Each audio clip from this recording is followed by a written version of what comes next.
जय श्री हरि विष्णु। ओम नमो भगवते वासुदेवाय। निर्जला एकादशी की आप सभी को हार्दिक शुभकामनाएं। निर्जला एकादशी का जो व्रत है वह सर्वश्रेष्ठ व्रत होता है। सभी व्रतों में एकादशी का व्रत श्रेष्ठ होता है।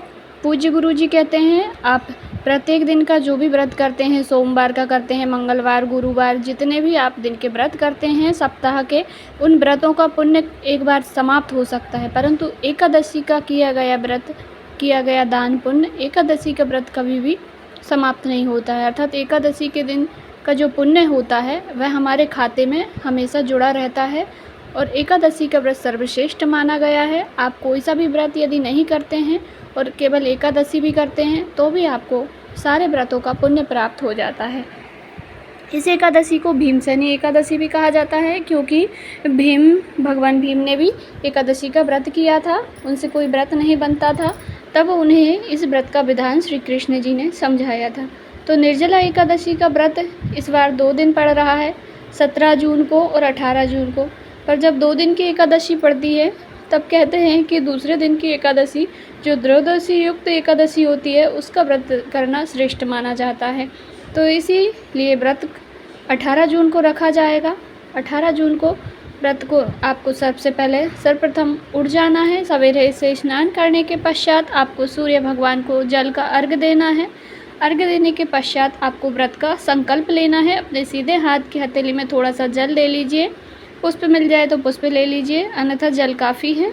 जल लेकर के आपको व्रत का संकल्प लेना है। आप जिस प्रकार से व्रत करना चाहते हैं, निर्जल व्रत रहना चाहते हैं, जल पीकर रहना चाहते हैं फलाहार के द्वारा, जिस प्रकार से भी आप व्रत रखते हैं या पहली बार रख रहे हैं, तब भी आप संकल्प आपको लेना ही है। आप उस प्रकार से संकल्प लीजिए, अपना नाम और गोत्र बोलिए। आप किस शहर में, किस नगर में, किस क्षेत्र में रह रहे हैं, उस क्षेत्र का नाम बोलिए। नाम गोत्र बोलने के पश्चात आपने यह व्रत कैसे रख रहे हैं उस व्रत का बोलिए। यदि आप निर्जल रखना चाहते हैं पर तो आप ये भी कह सकते हैं कि हे बाबा, हे गुरु महाराज, मैं आपका व्रत निर्जल रहना चाहती हूँ या चाहता हूँ।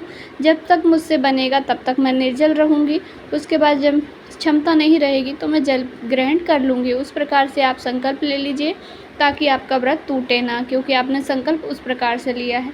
उसके बाद आप जल को भगवान श्री हरि विष्णु की फ़ोटो, मूर्ति, प्रतिमा जो भी हो आपके घर में विराजित, उन पर छोड़ दीजिए। उसके बाद आपको घर के मंदिर की साफ़ सफाई कर लेनी है, गंगा जल का छिड़काव कर लीजिए। उसके बाद आप पूजन कर लीजिए। पूजन माता लक्ष्मी और श्री हरि विष्णु की करनी है आपको। लड्डू गोपाल स्वरूप में कर सकते हैं आप, या तो फ़ोटो है तो उन पर जल का पंचामृत छिड़काव करें, या तो आप हल्दी मिश्रित जल भी छिड़काव कर सकते हैं और हल्दी मिलाकर थोड़ी सी अपने घर में, संपूर्ण घर में आप छिड़काव कर दीजिए। क्योंकि इस दिन आप पोछा नहीं लगाते हैं। पोछा लगाने से क्या होता है, छोटे छोटे जीव जंतु जो होते हैं पोछे के साथ में, हमारे पोछे में वो मर जाते हैं, तो एकादशी व्रत हमारा खंडित हो जाता है। क्योंकि जीव हत्या पाप होती है और व्रत में ना तो बुराई करनी है, ना ही किसी को अपशब्द कहना है और ना ही किसी निर्जीव की हत्या करनी है। तो इसलिए आपको पूरे दिन पवित्र शुद्ध होना है। एकादशी का व्रत प्रारंभ होने से पहले 10वीं तिथि से ही शुद्धता का ध्यान रखा जाता है। 10वीं तिथि के दिन से ही आपको तामसिक भोजन का त्याग करना होता है। अर्थात सुबह टाइम में आप जो भी खाएं वह खा सकते हैं, पर शाम के समय में आपको बिना लहसुन प्याज का भोजन करना है, सात्विक भोजन करना है। आपको पेय पदार्थ, जल इत्यादि ज़्यादा लीजिएगा ताकि दूसरे दिन आपको भूख प्यास कम लगे। तो इस प्रकार से आपको 10वीं तिथि के दिन ध्यान रखना है। तुलसी पत्र भी आपको 10वीं तिथि के दिन ही तोड़ लेने हैं, पर इसमें 2 दिन एकादशी है तो सोमवार के दिन भी एकादशी रहेगी। यदि आप बाल वगैरह धोना चाहते हैं तब भी आपको पहले ही धो लेने हैं। और तुलसी पत्र यदि आप तोड़ना भूल जाएं तो आप गिरे हुए तुलसी के पत्र ले सकते हैं, या पुराने आपके पास पहले से रखी हों तुलसी की मांजरी, तुलसी के पत्र, तो आप उनको भी ले सकते हैं पूजन में।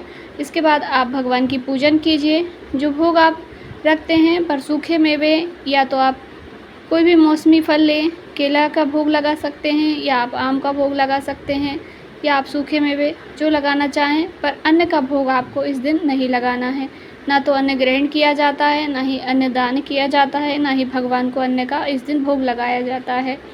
और जल का दान इस दिन श्रेष्ठ माना गया है। तो आप जल का कलश भर करके, मिट्टी के कलश की पूजन करके उसको भी जल स्वरूप में आप ब्राह्मण को दान दे सकते हैं। या तो आप इस दिन फल फ्रूट का भी आप दान कर सकते हैं, छाता दान कर सकते हैं, जूते चप्पल दान कर सकते हैं। अपनी समर्थ अनुसार आप जो भी दान करना चाहें, पर अन्य दान आपको नहीं करना है एकादशी के दिन। पूरे दिन आपको भगवान श्री हरि के मंत्रों का जाप करना है। ओम नमो भगवते वासुदेवाय का आप ज़्यादा से ज़्यादा जाप कर सकते हैं, यह भगवान का मूल मंत्र है। और आप चाहें तो आप अखंड दीपक भी प्रज्वलित कर सकते हैं। यह अखंड दीपक आप सुबह से लेकर के शाम तक, रात्रि तक 24 घंटे भी जला सकते हैं। अन्यथा आप शाम को, जब आप शाम की आरती बत्ती करेंगे, प्रदोष काल की आरती, उस समय पे प्रज्वलित कर दीजिए और दूसरे दिन सुबह तक उसको जलने दीजिए। जब सुबह आपके व्रत का पारण होगा 5:30 बजे से 7:30 बजे के बीच में, उस समय तक आप उसको जलने दीजिए। जब आपका व्रत का पारण हो जाए उसके बाद आप वह बुझ जाए तो फिर बुझ जाने दीजिएगा। अब आप पूरे दिन व्रत रख लीजिए। हो सके तो इस दिन रात्रि में जागने का भी प्रमाण है। कहते हैं निर्जला व्रत जब अब रखा जाता है तब रात्रि में जागरण किया जाता है। यदि आप रात्रि को जागरण ना कर पाएँ तो दिन में परंतु बिल्कुल भी सोना नहीं है, सोना वर्जित होता है व्रत में। तो कोशिश कीजिए एकादशी के दिन आप दिन में भी एक भी झपकी भी आपको नहीं लेनी है। तब आपका पूर्ण व्रत हो जाए सुबह, उसके बाद जब सुबह आपको प्रातःकाल जल्दी उठ जाना है, 5 बजे से पहले आपको उठ जाना है। उसके बाद स्नान करने के बाद पूजन करनी है श्री हरि विष्णु की। फिर आप जो भी भोग बनाना चाहते हैं, अब आपको अन्न का भोग बनाना है और सबसे पहले भगवान को भोग लगाना है। उसके बाद ब्राह्मण, इतना सुबह ब्राह्मण तो भोजन करने आएंगे नहीं, यदि आपको मिल जाते हैं तो अच्छा है, आप कुछ भी फल फ्रूट चाय वगैरह उनको पिला सकते हैं ब्राह्मण को। उसके बाद आप नहीं मिलते हैं ब्राह्मण तो आप सीधा सामान ब्राह्मण के निमित्त में एक समय का भोजन निकाल करके रख दीजिए अलग। भोजन, सूखा भोजन अर्थात आटा, दाल, चावल जो आप दान करते हैं, एक समय का भोजन, तेल मसाले वगैरह निकाल कर आप रख दीजिए ब्राह्मण के निमित्त। उसके बाद आप अपने व्रत का पारण कर लीजिए। पारण आप चाय पीकर, दूध पीकर या फल जो आम इत्यादि आप बृहस्पति भगवान की निर्जला एकादशी की पूजन में आप प्रसाद रखेंगे, आम वगैरह, उन प्रसाद को खाकर भी आप व्रत का पारण कर सकते हैं। उसके बाद आप चाय, जल इत्यादि ले लीजिए, फिर आप खाना बाद में भी खा सकते हैं। अब आपका व्रत का पारण हो गया है। पर आपको व्रत का पारण भी दिए गए समय में ही करना है, क्योंकि त्रयोदशी में व्रत का पारण नहीं किया जाता है। एकादशी के बाद त्रयोदशी तिथि लग जाएगी, 7:30 बजे के बाद त्रयोदशी तिथि लग जाएगी और एकादशी का व्रत का जो पारण है वह त्रयोदशी तिथि में नहीं किया जाता है। तो आप इस बात का ध्यान रखें। यदि आप निर्जल व्रत रखते हैं और आपने संकल्प ले लिया है कि मैं यह व्रत निर्जल रखूँगी, पर आपसे नहीं बन रहा है, तो विधान है कि पशु की तरह वो पानी का हम सेवन कर सकते हैं। पशु की तरह कैसे पिएंगे? एक थाली में आपको जल ले लेना है और पशु जैसे जीभ से पानी पीते हैं उसी प्रकार से आपको पानी पीना है। जितना आपकी जीभ में पानी आएगा उस प्रकार से आपको पी लेना है।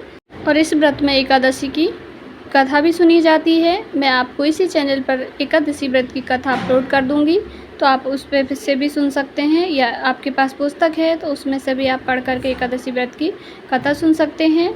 जानकारी थोड़ी सी भी उपयोगी लगी हो तो वीडियो को लाइक कीजिएगा, क्योंकि आपका एक लाइक हमें बहुत सपोर्ट देता है। इससे हमें पता चलता है कि हमारी वीडियो आपको अच्छी लगी या नहीं लगी। ज़रूर से ही बताइएगा कमेंट में। ओम नमो भगवते वासुदेवाय श्री हरि विष्णु के मंत्रों का नाम जाप ज़रूर से ही करें।